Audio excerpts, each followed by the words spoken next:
thank you for coming back here. We've got so much to talk about this week. We're going to meet Michelle Obama together.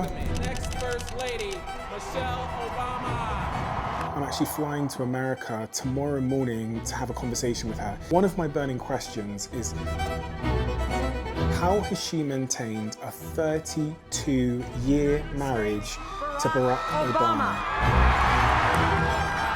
Thank you. What relationship advice has she got for people like me and you that are working really, really hard and sometimes, if we're honest, neglecting our relationships? I think if there's anyone in the world to ask for love advice, it would be Michelle Obama.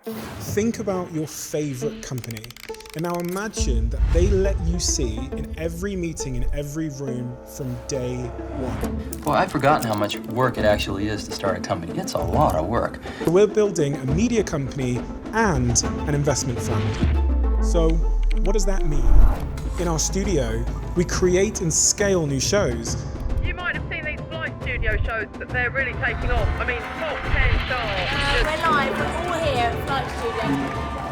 And use that audience to accelerate some of the most exciting companies in the world that I have invested in. This is Flight Story. But first, I have a flight to catch because I have a meeting with Michelle Obama. Come with me.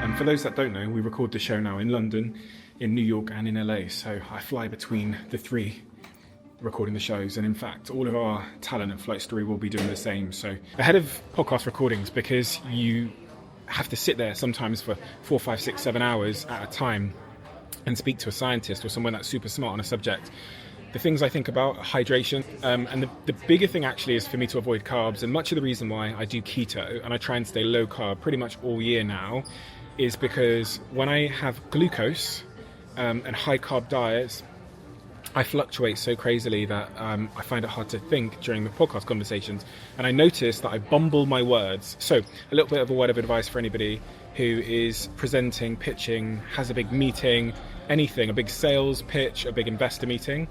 Really, really, really think about your diet in the previous 48 hours.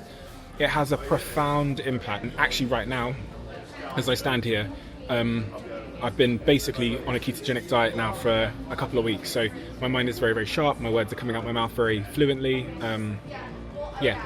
Anyway, gonna get my cab, find my way to my studio.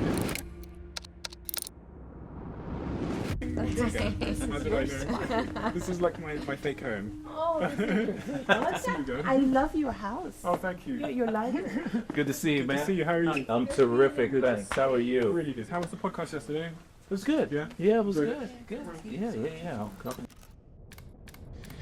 What does someone like me at 32 years old, who is in a relationship, who is aggressively pursuing a career because I feel like I've got to build and set my family up for the future, what advice would you both give me about navigating love through that part of your career where it's go, go, go, go, go? For somebody with your personality in particular, my advice would be that, I could see you thinking, if I've got my stuff together and I've got my path going over here and you've got your path going over there, as long as we're both trudging along, and pushing, we're going to be good. And generally that can work because you can be two independent beings out there with, basically slaying your own dragons, right? Making the choices about which dragons you slay and how much armor you want to use. You're independent people, and that feels good right now until your first and most important joint project happened, which you told me you have kids, right? That's oftentimes when the rub happens, because when you bring life into the world, that's the project where you can't do that independently. You can't be on one path and your partner on another, because raising those kids and making them as whole as you'd want them to be has so little to do with the dragon you're slaying now than it does with how you partner and engage and make choices together on these little creatures that you're gonna love more than anything in the world. And you're not gonna wanna get that project wrong, but you've gotta work with your partner. You gotta communicate, and that's when it gets really hard. Thank you, man. Thank you so you much. have more. Lovely to meet you. Oh, good. You did great. Everything. Thank you much. All right. To Steven, you are truly an amazing young man. And I love your podcast. It's so amazing. Like and subscribe. And it's the best podcast. And I've just never seen a better podcast. And it's really important that people subscribe. Love Michelle. No, I can't read the rest of it. You be to know you. Much love, Michelle Obama. To Steven, you are truly an amazing young man, and you. Something. Would no. It's an honour to know you. An honour to know. It's Oh, something honour. and cryptic. I love that. I like it. I like it. It's giving cryptic. I like it. We're going to spend the rest of It's a puzzle. I like that. Well, maybe you definitely have to get her number now to find out what she wrote in the book. Yeah, I need to ask Brock what this says. I'm telling you, Brock will now's know. the time to plant that seed. I need Brock's number to know what this says. Great. Well done, everybody. Hey guys, it's Will here. I just wanted to jump in and say a massive thank you. You might not know this, but you are truly enabling something that was once a dream of mine. You see, 2 years ago I dropped out of university and moved all the way across the UK to start this channel with Steve, and it feels so surreal that we have this channel together and that you guys show up every week and for some reason take time out of your day to support what we're doing here. It truly means the world. And we've made you a few promises saying that we're going to make the channel bigger and better, and a part of that is bringing along exceptional people like Alex. Hey guys, I've been following Steve. Really excited to be part of the journey. It is currently midnight and we are here in the office editing, getting it all ready for you guys this Sunday. So thank you so much. And if you guys can support us and do us a favor by hitting that subscribe button, it would mean the world. So back to the episode. Michelle has really punched me in the face with some of the wisdom that she shared with me about relationships. And I'm going to talk to you about that. But before I do that, I need you to do something for me. And this is for our whole Behind the Diary community. I consider us all to be friends, so we can share this information amongst friends. In the comment section below, tell me 4 things. Are you in a relationship? How long have you been in that relationship if you are in one? What is the biggest challenge you've had in your relationship? And lastly, what is the single best piece of advice you can give the rest of this community that you've learned about how to make a relationship successful? Please leave that below. I'm so excited to read through all of your advice and comments, but also just to get to know you guys a little bit better. The thing that Michelle said, which has really stayed with me, was this overarching idea that your relationship will fail if you're too focused on slaying your individual dragons. I kind of see a relationship as 3 plants. You have your own plant, which you need to water, they have their plant they need to water, and you have the shared plant that you're kind of watering together. And that's kind of what I heard Michelle say to me, which is sometimes we're so busy thinking about ourselves that we really, really forget that there's this third thing, which is the relationship, which needs attention, it needs watering. And I think as very busy people, as I know you are, because I know what you guys do, because you told me in the comment section a couple of weeks ago, one of the things that I need to do, even though it doesn't sound romantic or sexy, is really schedule my relationship. If you don't schedule relationship, if you don't dedicate time to it literally in the calendar, it will become the residual beneficiary, which means it will get whatever's left over. So what am I gonna do about this? I'm gonna go home. I'm actually seeing my girlfriend. She's flying back in from Bali. I'm gonna get some flowers, I'm gonna celebrate her, and then we're gonna sit down and schedule our relationship over the next couple of weeks and months.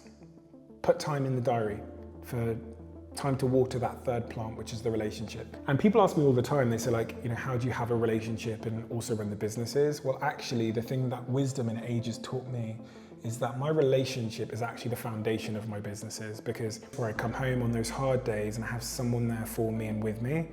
So, relationships aren't the enemy of your business, they're actually the foundation of your business and success. if you're in the right one. And that is something only you can know. Anyway, at the end of this episode, I'm going to introduce you to my girlfriend. I've not really introduced you guys to her before. I've got a meeting with Jack now to talk about the future of the Diary of a CEO, because as you've probably seen, podcasting has got so competitive and so samey that we really need to start thinking about the next era of the Diary of a CEO. The first thing is like, where are we in the story of video podcasting? So when we started, we were like new and disruptive in the way that we did it on YouTube. When we first started, we were clearly like very, very early. We were a pioneer in like video first podcasting, trailer, this, thumbnail like this with the red and the white. And now we're at a place where everybody is doing a similar thing. And so you would think you're at like the maturity phase of the cycle. So in an S-curve, all innovation happens in S-curves. I assume this is the same. Yeah. And so in the S-curve, where are we in video, like podcasting on YouTube?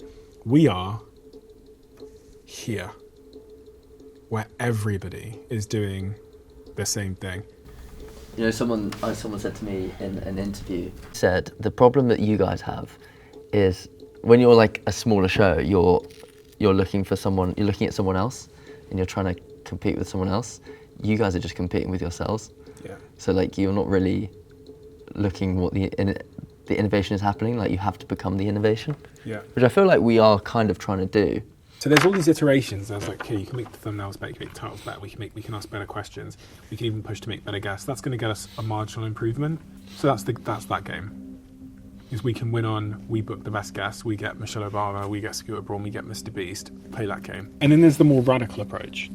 And so we can play in the blue ocean. The blue ocean is the highly contested waters where everybody starts competing on the same factors. This is a prime example. Have you read this book, Blue Ocean? No, but you told me about it. Yeah. Prime example of a blue ocean, red ocean strategy.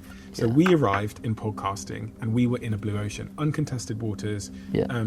Almost everything we did was like a little bit of an innovation to some degree. And then when you find yourself in the blue ocean, what happens is other people park in the blue ocean. They all sail into the blue ocean, they start doing the same thing. It becomes a red ocean. And in a red ocean, everyone is competing on the same few variables. It's like a race to the bottom. Mm-hmm. The way out of it is you find a new blue ocean. So in this context, a similar thing would be, you can get more complicated, which we've toyed with, which is the idea that you make a documentary or a movie or something, not a podcast conversation. Or you can get like almost like more simple. Instead of making 2-hour, 3-hour conversations like everybody, you start making 30-minute videos that are more like structured more like a course. That's what I was going to say to you. So I was always thinking, what if we do like I was thinking about testing this on the Clips channel, like a really condensed version. Then my other thought went, does that just hurt the long form anyway? Because you wouldn't want to watch the long form if you've got the really condensed. Again, this is an important point. Never think about the harm or the cannibalization of the old thing when you're pursuing the new thing. That's why people don't change, because they think, oh, it will hurt my record store business if I start doing digital. So they miss digital. The book I just mentioned is this book, and I need to talk to you about this book because if you're building a business or thinking about building something in a competitive market, then you need to read this book. And if you can't be bothered to read this book, let me give you a 2-minute summary on exactly what this book taught me and how it changed how I build and launch businesses. In that conversation with Jack, I mentioned something called Blue Ocean. And I learned this in a book called Blue Ocean Strategy, which I need to tell you about. In the book, they reveal that if you create what they call a blue ocean in your business or project or charity or whatever you're doing, you will enjoy 350% higher revenue growth and 240% higher profit margins than your red ocean competitors. Here's the difference. Red oceans are existing markets where companies compete head to head. Think about airlines competing solely on price, or fast food chains all chasing the same lunch crowd. The water is red because companies in that red ocean are essentially fighting to the death over the same factors for the same limited group of customers. Blue oceans are untapped market spaces where competition is irrelevant because you've created something entirely new. So if you're competing to the death with your competitors, here is how you escape a red ocean and move into a blue one. First, you need to use the ERRC framework, which stands for Eliminate, Reduce, Raise, and Create. List the factors your competitors compete on in your industry, and then ask yourself, What can we eliminate, reduce, raise, and create that your industry takes for granted, or to add more value, or to change costs, or to be able to charge more? For example, Cirque du Soleil eliminated expensive animal acts and star performers. They reduced comedy and thrill. They raised artistic music and dance and created a theatrical story. And the result is they captured both circus goers and theatre audiences while spending 60% less than traditional circuses. And now they generate billions and dominate the industry. Netflix were competing with Blockbuster.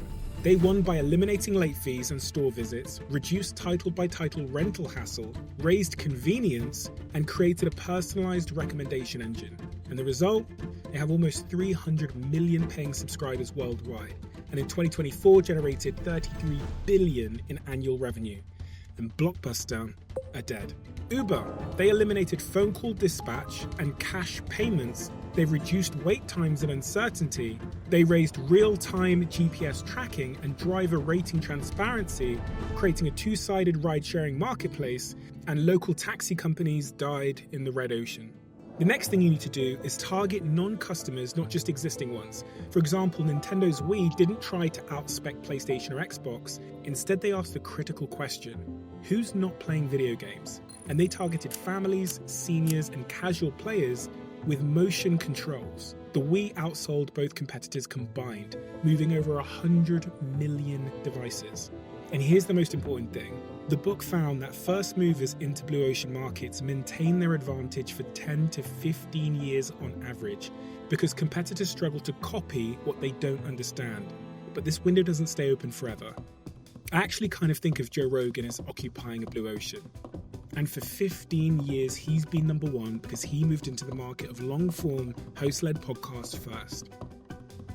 And all of us, well, we're playing catch-up. Some of us are looking for the next blue ocean. So start by mapping your industry's competing factors. What does everyone in your industry compete on? Then ask yourself, what if those factors didn't matter? Your blue ocean is waiting in the gap between what your industry thinks customers want and what they actually want.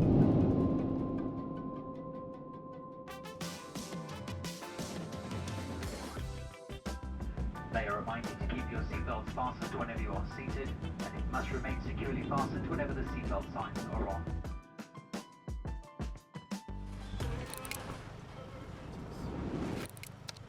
I don't think they open. That's such a negative attitude, isn't it? This is theatrical. See what I mean? Gather all the team members around. When someone says something can't be done, it's all about will. This one doesn't open. Oh God. Well, we got one open. Just landed back here into London. 2 events today. One of them's across town, going to be talking about content and personal branding, so stay tuned for that. There's one particular piece of advice that I want to give all of you who are thinking about building your personal brand and making content. And then I'm going to go home and see my girlfriend, who I've been thinking a lot about since the conversation with Michelle Obama. And I shall introduce you to my girlfriend.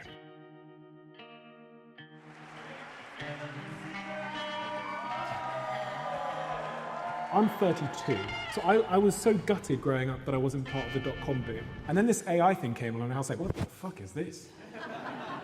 It is the single most disruptive thing I have ever seen in my life. As we're moving more and more to an AI world, you should really be prioritizing platforms that give you depth. Because creating just an audience is really easy. Everybody, a kid in Bangladesh or a kid in Cape Town now, he set up an AI agent to just churn out cliche stuff onto his LinkedIn. But that human piece of bringing people in deeper is really, really going to count. That's why I have my Behind the Diary team who film me 7 days a week, and on my Behind the Diary channel, we're filming everything but in our company. That's why I do the podcast. It's depth. For us in the room, what would your best advice be for how we can stay on top of it, explore it, learn it, implement it, but without it teetering over into overwhelm?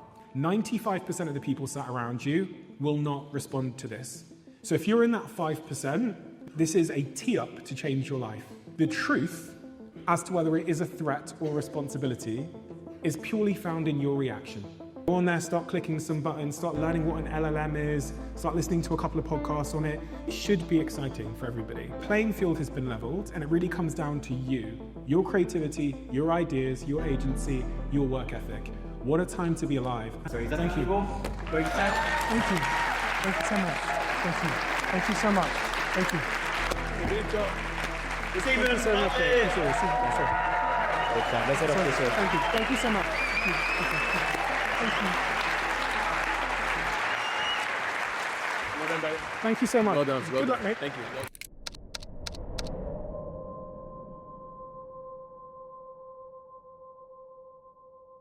Thank you for feedback on that. Do you understand what I'm saying? 100%, yeah. That's what I think the issue Why is is that? because, well, this is the one non-negotiable, which Penguin, like all our paperbacks, have the little Penguin logo. Just say Should we just Steve remove doesn't wanna it? do it. Steve's not going to release it. It's dirt. It'll be the first book ever, which will be, I think. Let me give you some context quickly on the conversation you just saw. That was Rick, who's the head of Flight Books, which is our book publishing division here in our media company, Flight Story. And at Flight Story, we publish lots of books. Paul Brunson's book, we published Hardest Geezer's book, you probably saw, Cody Sanchez's new book. And we've got about 20 or 30 other books in the pipeline. We also now publish, in partnership with Penguin, my own books. And Penguin want to do a softback black edition of my book. Now, let me talk to you about my opinion. And Penguin have just come back to me with this book. And I don't know if you can tell, but there's quite a lot wrong here. There's quite a lot of not nice things. The first is this sticker looks very, very cheap. The second is this over 3 lines doesn't look very symmetrical. And generally it doesn't look as beautiful as the original, which is the white book. So what I've said to the team is, can you make this over 2 lines so it looks more symmetrical? Can you kind of get rid of this and maybe put it at the top here so it looks a bit more neat? And can you get rid of this Penguin logo on the front of the book?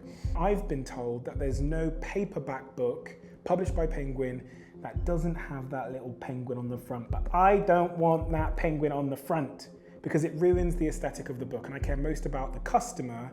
I don't care as much about Penguin's logo. I love Penguin, great company, but they can go on the side or the back alongside Flight Books, which is our book publishing company. Uh-oh, what's he got behind his back? Good to see you. How are you? We've got, this is perfect. Is it a gold, black? Oh, the paperback. Congratulations. Oh, wow. The paperback. Oh, don't see it. Yeah, no. Just in, literally just in. I really like that. Flight Books on it as well. And we won the war of getting Penguin off the front. That was a paper wall. Isn't it crazy what happens if you just say, yeah, I don't want that there, and then they'd move it? No, but that's how it's always been done. Yes, but I don't want that. What do you need that paper wall? Paper wall. Cut to paper wall. The lesson I wanted to say here is there's so many times in business and in life where someone tells you something can't be done just because it's never been done before. And I'm sure that we can remove this little penguin, little birdie off the book, and you only really figure out that these things in life are what I call paper walls, fake walls, until you have the courage and the strength to push back on them. You realise that they were made out of paper the whole time. I think it's pretty much the first time ever they've taken the logo off. Yeah. Just walking home, the part of my life that I don't show often is Steven Bartlett, the boyfriend, and my girlfriend Melanie, who is a breathwork practitioner, today had her first teacher training where she teaches other people to be breathwork practitioners. So for the last 6-7 days, she's been in this camp training these new breathwork practitioners, these 10 women. And so this is a big milestone for her in her career. And so I want to celebrate it by the time she gets home, which means I'm going to go to the shop now, get some flowers. I think it's really, really important that I celebrate her for the incredible things that she's achieving in the same way that she celebrates me. My girlfriend's just got back. I'm planning a surprise for her. Are you okay? Babe, I'm so tired. Hold this one sec. Stay there. Hold this.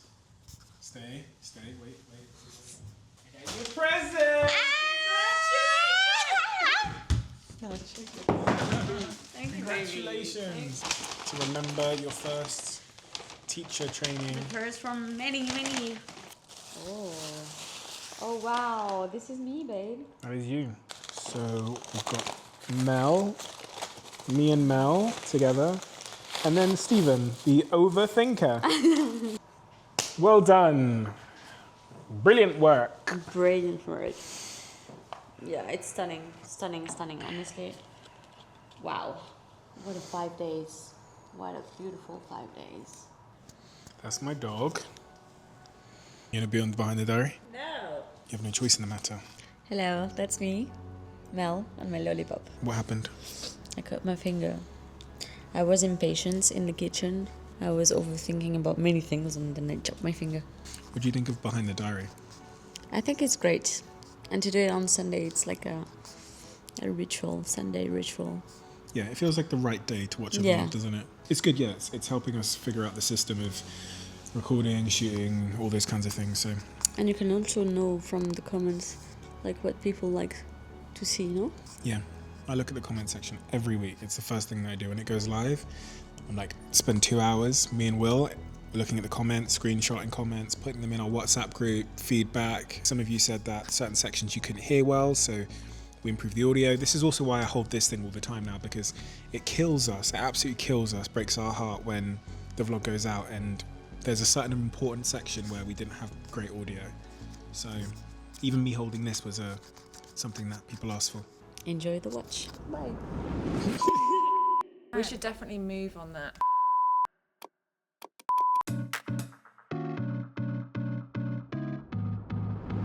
Lots of like images to shit.